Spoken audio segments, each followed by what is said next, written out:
Welcome back to the deep dive. Today, we are opening a file that, I have to be honest, it kept me up a little bit last night. Oh, yeah. We're tackling a topic that just feels physically heavy. It is terrifyingly common in trauma centers. It is the absolute bane of junior doctors during their exams, and it's a silent killer. We're talking about pelvic trauma. Right.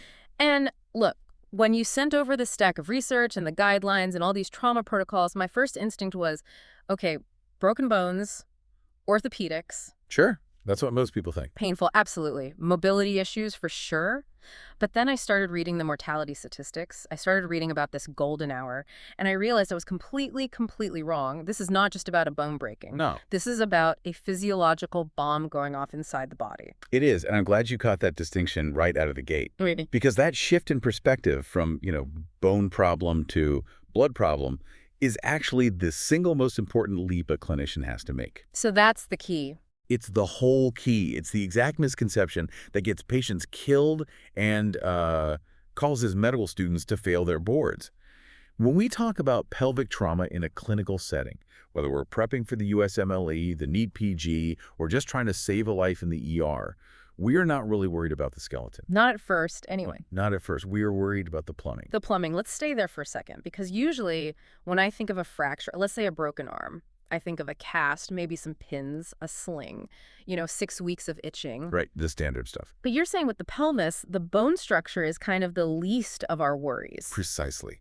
The danger is not the fracture itself. The danger is massive, hidden hemorrhage. Hidden. Think of the pelvis as a basin, a really rigid ring of bone. It's incredibly strong. Yeah. But when you break that ring with high-energy force, you are not just snapping a dry twig. You are tearing through this complex network of massive veins and arteries that live, lining the inside of that ring.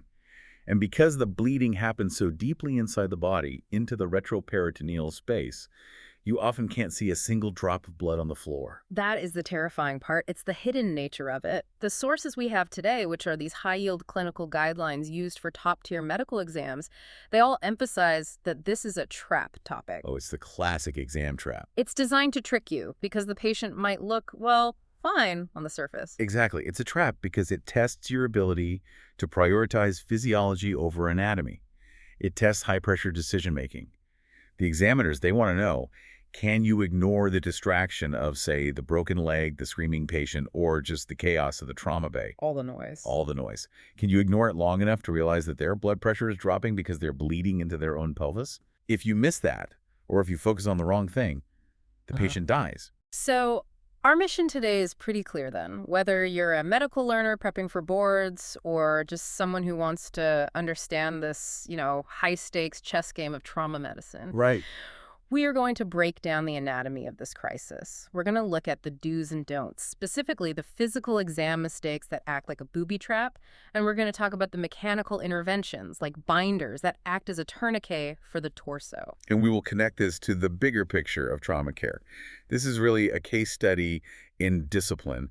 It's about resisting the urge to do things that feel intuitive, like checking the bone in favor of things that save lives. Which is stabilizing the volume. Stabilizing the volume. That's it. Let's dive in then. Section 1, the anatomy of a hidden crisis.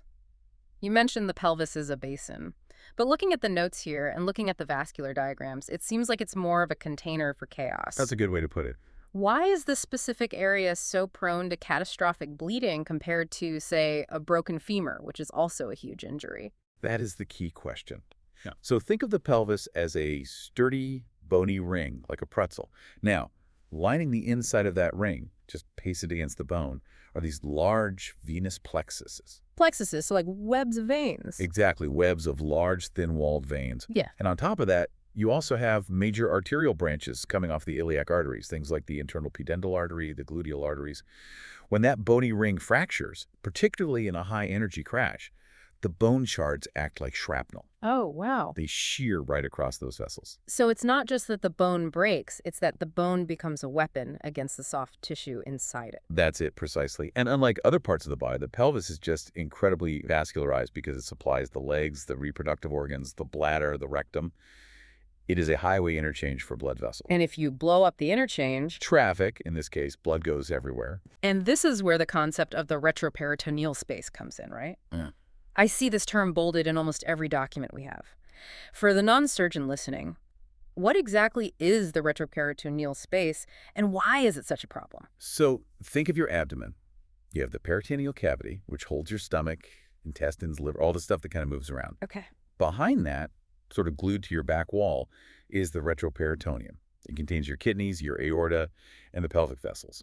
The issue is that the tissue there is loose. It's not tight. It can expand. It's capable of expanding immensely. Yeah. If you bleed into your thigh, for instance, the muscle is tight. It creates pressure that eventually stops the bleed. But the retroperitoneum, it's like a deflated balloon. You can pump a lot of fluid into it before it gets tight enough to stop the flow. And that leads to the crucial data point that, honestly, it stops everyone in their tracks. Oh, I know the one you mean. The notes say a fractured pelvis can hide up to 4 liters of blood. I mean, can we just pause on that for a second? We have to. It's a staggering number. I want to give the listener a sense of scale here. The average adult human has, what, maybe 5 liters of blood total? Correct. Roughly 5 liters. So we're talking about losing nearly 80% of your entire blood volume. 80%. And here is the kicker. It's all contained inside your body. You could look at the patient, and there is no blood on the sheets, no open wound gushing. But their entire circulatory system has essentially emptied into their pelvis. That completely reframes the situation. You're looking at a patient who might be talking to you, confused maybe, but talking while they're technically bleeding to death internally. Yes. It's like a car with a full tank of gas, but the fuel line is cut, and it's just pooling in the trunk. That's a very apt analogy. Yep. And that brings us to the first major axiom, the golden rule from our source material. Okay. Pelvic fracture equals hemorrhage until proven otherwise. You have to assume the bleed is happening. If you wait until you see the blood pressure crash, you are already way behind the curve. Now, to break a ring that sturdy, the pelvis is designed to carry our weight, to help us walk, protect organs. It takes a massive amount of force. A huge amount. We aren't talking about tripping on a rug here. What kind of stories should make us suspicious? Right. The mechanism of injury is your first diagnostic tool. This requires high-energy trauma. We're talking road traffic accidents, pedestrians getting struck by cars, falls from significant heights, usually over, say, 12 to 15 feet. Okay. Or crush injuries, like in industrial accidents or agricultural accidents involving horses or tractors. So if the paramedics radio in and say, we have a 25-year-old male thrown from a motorcycle at 60 miles per hour, or construction worker fell from the 3rd floor, Your alarm bell should be screaming. your alarm bell should already be ringing for the pelvis before they even wheel him in the door. Immediate suspicion. If the mechanism is high energy, you must suspect an unstable pelvic fracture. Yeah. You don't need an x-ray to start worrying. The story of the crash tells you enough to start the protocols. You have to assume the pelvis is shattered until you prove it isn't. It's essentially guilty until proven innocent, but for bones. Yeah. Okay, so we have the suspicion. The patient is rolled in. This leads us to section 2, the primary survey. Yes. Now, in every medical drama I've ever seen, this is the part where everyone starts shouting orders at once, grabbing instruments, looking at monitors. But the sources emphasize a very strict, almost robotic protocol here. The chaos you see on TV is exactly what we try to avoid. In a real trauma bay, silence and order are the goals. We use the APLS protocol, Advanced Trauma Life Support. The alphabet. It's the alphabet, A, B, C, D, E. You do them in order, and you don't move to the next letter until the previous one is secure. Let's walk through it briefly, just focusing on where the pelvis fits in. Sure. A is for airway. Is the patient breathing, and is their cervical spine protected? B is for breathing. Are the lungs working? And then we hit C. C for circulation. Circulation. This is the critical moment for pelvic trauma. This is where we look for the bleed. Right. And here is where it gets really interesting for the listener. The notes describe a specific imaging trap that novices fall into during this C phase. It seems almost like a psychological trap. Can you walk us through that? It's the desire for certainty. You suspect a broken pelvis. The logical part of your brain says, I need to see the break. Let's get an x-ray, or even better, a CT scan, so I can see exactly what's wrong. Which sounds reasonable. It sounds reasonable, but in a trauma bay, sending an unstable patient to the CT scanner is often called the tunnel of death. The tunnel of death. Wow, that's grim. Why? Because a CT scanner is usually in a different room, maybe down a hall. It's a narrow tube. You can't easily access the patient while they are inside. If their heart stops, If they code while they're in that scanner, you can't do CPR effectively. You can't get to them. You can't access their airway.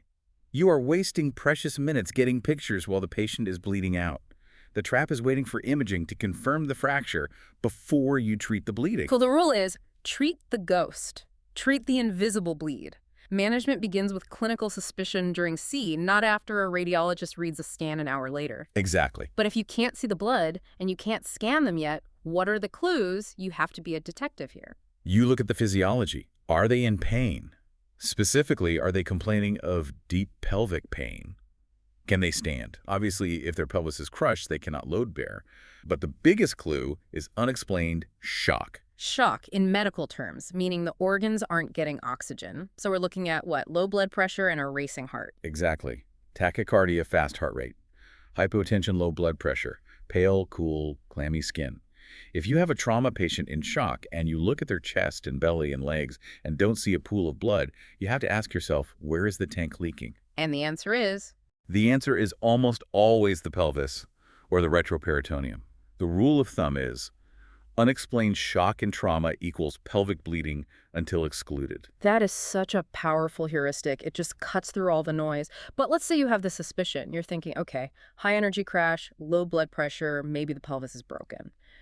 The most natural human instinct, and I think I would do this, is to check, to touch it, to press on the hips and see if they move or crunch. And that instinct, that desire to feel the break, is exactly what we have to train out of people.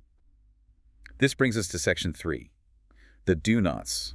This is a massive point in the exam literature and in real life. The do not touch rule, it seems so counterintuitive. Doctors are supposed to examine patients. Why is touching the pelvis forbidden? It's not that you can't touch it at all, but you must not perform what we call provocative maneuvers. You shouldn't rock the pelvis. You shouldn't compress it repeatedly to see if it gives. Historically, doctors used to do this to feel for crepitus, that crunchy feeling of bone on bone. Ugh, just the word makes me shiver. But why is doing that so dangerous? What happens physically inside that bowl when you rock it? Okay, remember those 4 liters of potential blood loss? The body is trying to save itself. Right. It's trying to form clots in that retroperitoneal space to plug the holes in the torn veins. Those clots are fragile. They are gelatinous. They are the only dam holding back the river. And if I rock the hips? You break the dam. We call it shearing. By moving the bone fragments, you shear off the newly formed clots. You essentially restart the bleeding. You can take a patient who is marginally stable or compensated, and by rocking their pelvis, you turn them into a crasher. You push them off the cliff? You push them right off the cliff. That is chilling. Just the act of checking to see if it's broken can make the injury profoundly worse. So the sources say, never repeatedly palpate or rock the pelvis. Is it a one-time check or no check at all? Ideally, if the mechanism is obvious, like that motorcycle crash, you don't even rock it once. You just assume. But if you must, it is a single, gentle assessment, but never repeatedly. The exams love to trick you with a scenario where a junior doctor keeps checking the pelvis, or where different doctors come in and each one checks it. And that's an automatic fail. Automatic fail, no question. Stop touching the patient. It's a hard lesson. So if we can't do the death shake, how do we check? We need to know if there's damage. We look for the associated signs. We look for the neighborhood injuries. Is there blood at the urethral meatus, the tip of the penis? Is there a hematoma, which is bruising on the perineum or the scrotum? Is there blood in the urine? I see. These are all visual clues to tell you the pelvic ring has been disrupted without you needing to grind the bones together to prove it. It's about indirect evidence. You look at the neighbors to see if the house is on fire. Exactly. You look for the collateral damage. Yep. And you treat the probability, not just the visible proof. Okay, so we've resisted the urge to rock the pelvis. We've identified the shock. We know there's likely a bleed. Now we have to stop it. Section 4 is about immediate management. The source material uses a phrase I love, closing the book. It's a great visualization. In many pelvic fractures, the force comes from the front or the back, what we call anteroposterior compression. This causes the pubic symphysis, that's the cartilage joint at the very front of the pelvis, to split open. Right. The hips splay outward like an opening book. And structurally, that makes the container bigger. It increases the volume. Exactly. And physics is the enemy here. If the volume of the container increases, the pressure inside drops. If the pressure drops, the bleeding continues. So we want to reduce that volume. We want to close the book. And how do we do that? We use a pelvic binder. Right, a pelvic binder. It's essentially a very strong, wide belt. But here's the critical technical detail that the sources highlight. Placement is everything. Oh, this is important. It is. Most people naturally want to put a belt around the waist, right above the hip bones, the iliac crests. Because that's where we wear our pants. It feels like the natural place to cinch something tight. Exactly. It feels correct, but it is anatomically wrong. If you tighten a binder around the waist on the iliac crests, you can actually leverage the bottom of the pelvis open further. You can turn an open book fracture into a worse problem. You actually make it worse. You make it worse. You need to place the binder lower around the greater trochanters. The greater trochanters. Okay, for the listener touching their own leg right now, where is that? These are the bony bumps you can feel at the very top of your thigh bone on the side.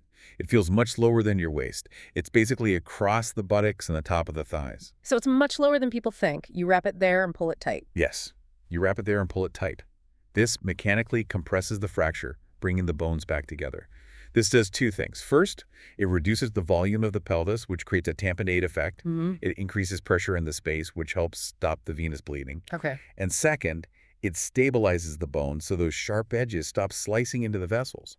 And the sources mention that if you don't have a fancy commercial binder, say you're in a rural clinic or a battlefield or a resource-limited setting, you can use a bed sheet. Yes, a simple bed sheet.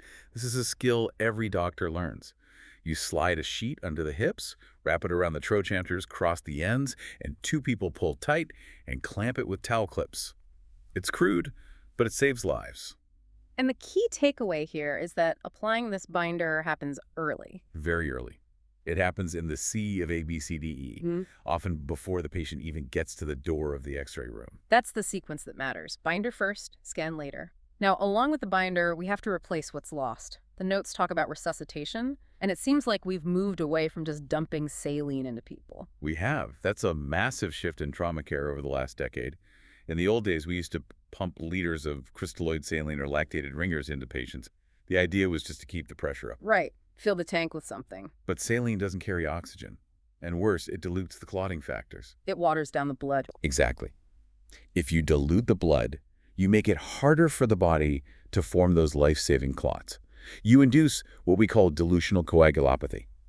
So now, we activate massive transfusion protocol. MMTPs. We give blood, plasma, and platelets in a balanced ratio, usually 1 to 1 to 1. We are trying to refill the tank with fuel, not water. So we've bound the pelvis closed, we're pumping blood back in, we are stabilizing the situation. Now we reach the fork in the road. Section 5, the decision tree.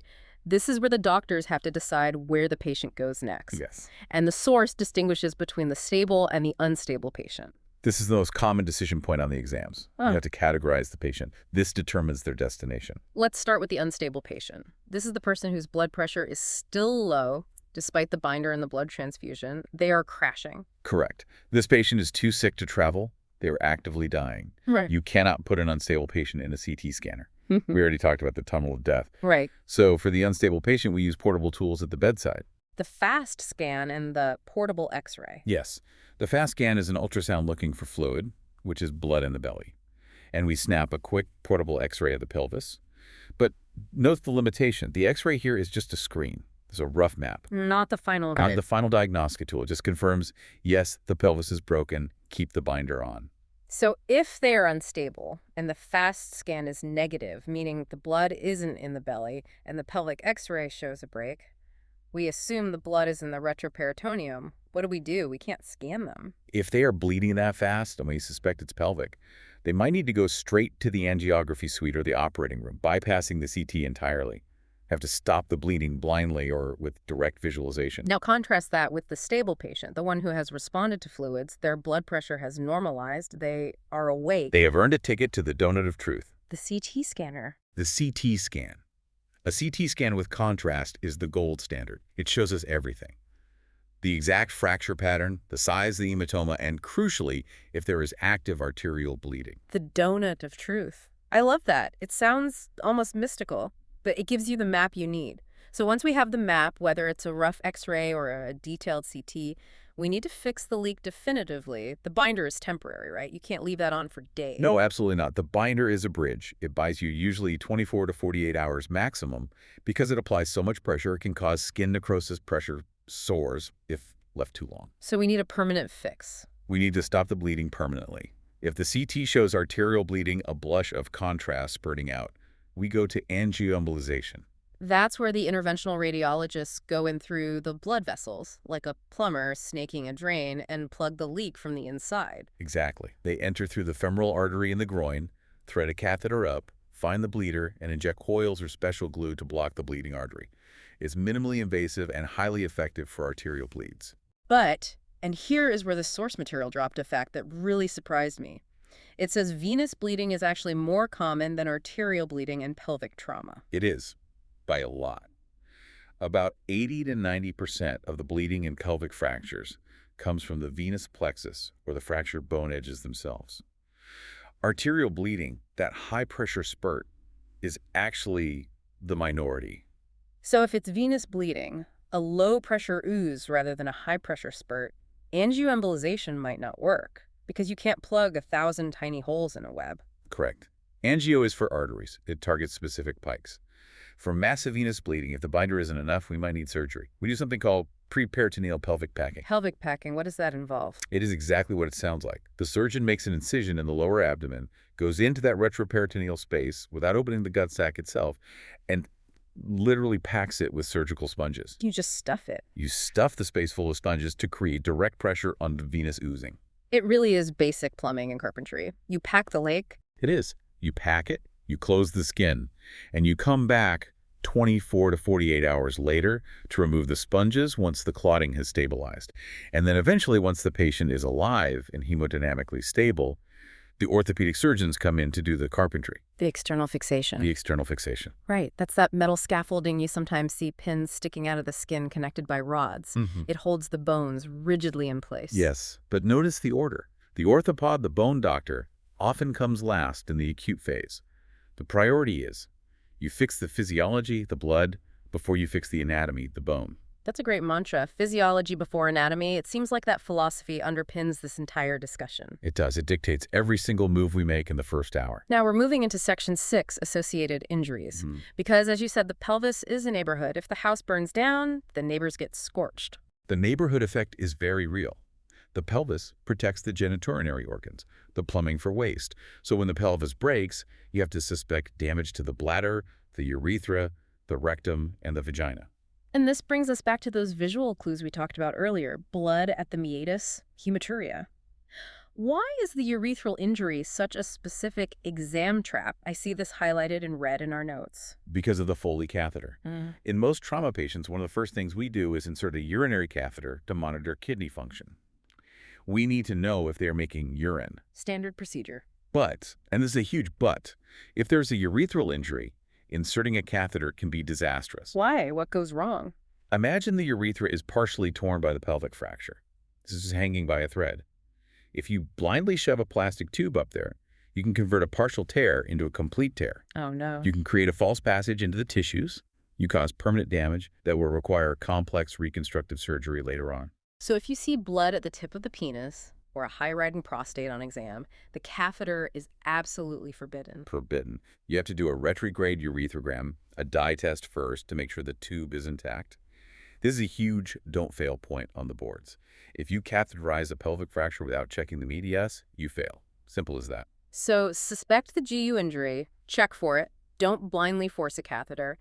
And what about the rectum? Also critical, a sharp bone fragment can pierce the rectum. It's dirty. If you miss that, the patient gets a massive infection sepsis days later. A rectal exam is mandatory in these cases to feel for bone fragments or blood. It really is a minefield. You have the hidden blood, the fragile clots, the neighborhood injuries. Let's recap the traps we've discussed just to make sure they stick for the listener. Good idea. Trap number 1, normal vitals. The calm before the crash. Ooh. Young, healthy people have strong hearts. They can compensate for a long time. They squeeze their vessels, keep their blood pressure up, even while losing liters of blood. Do not be reassured by a normal blood pressure in the first 15 minutes. Treat the mechanism. Treat the mechanism. If the car was crushed, assume the pelvis is too. Trap number 2, applying the binder too late. If you wait for the CT scan to apply the binder, you have failed the patient. Binder goes on in the trauma bay based on suspicion. It's cheap, it's fast, and it works. And trap number 3, prioritizing the bone. The bone can wait. The bleeding cannot. If you send a patient to get their leg fixed while their pelvis is bleeding, they will die on the operating table. This has been an incredibly intense deep dive. We've gone from the deceptive broken bone mindset to realizing we are dealing with a hidden high-volume hemorrhage. Let's do a rapid-fire summary for the listener. I'll tee them up, you knock them down. Just do it. Point 1, what is a pelvic fracture really? It is massive hemorrhage until proven otherwise. Point 2, what's the first thing you do? ABCDE. Airway, breathing, circulation. Do not skip steps. Point 3, to rock or not to rock? Do not rock the pelvis. You dislodge the clots. One exam is enough. Usually, none is better if the suspicion is high. Point 4, how do we stop the bleeding mechanically? Pelvic binder.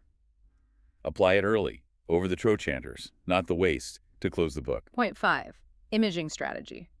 X-ray is a screen for the unstable. CT is the gold standard for the stable. But don't send an unstable patient to the tunnel of death. And finally, what kills the patient? The hidden blood loss. Up to 4 liters vanishing into the retroperitoneum. It really all comes back to that image of the hidden 4 liters. You know, we started this deep dive talking about how this is a favorite topic for exams, and now I see why. It's not just about memorizing facts. No. It's about a philosophy of care. It is. It's about the discipline to look past the obvious. The broken leg is screaming for attention. The patient is screaming in pain. But the quiet killer is the bleeding you can't see. The best doctors are the ones who respect the invisible threat. The invisible threat, that's a provocative thought to leave you with. In pelvic trauma, the most dangerous thing isn't the jagged bone you can see on the X-ray. It's the silence of the 4 liters vanishing into the darkness of the body. That's it. Think hemorrhage, control bleeding early, Yeah. and please, handle the pelvis gently. Thanks for listening to The Deep Dive. We'll see you next time. Take care.